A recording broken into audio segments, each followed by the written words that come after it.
e ho visto un po' una fase critica. Poi qui ho trovato degli angeli custodi che non so come ringraziare.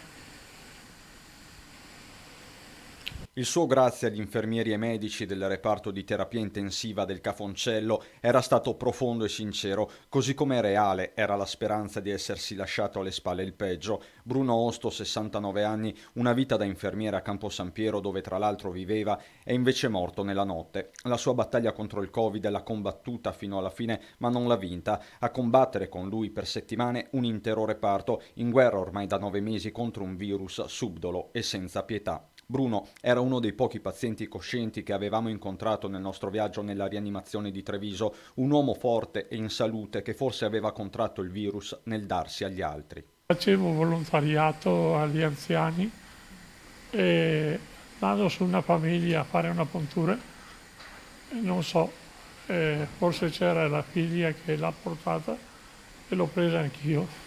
Anche per questo aveva lanciato un appello semplice. Bisogna avere tanta precauzione, stare attenti. Pensava di tornare a casa Bruno e di riabbracciare i suoi cari, ma il Covid non ammette abbracci e la pietà di un mancato addio diventa la cronaca di un virus letale. Abito su un quartiere di medici e infermieri, sono tutti lì che mi aspettano.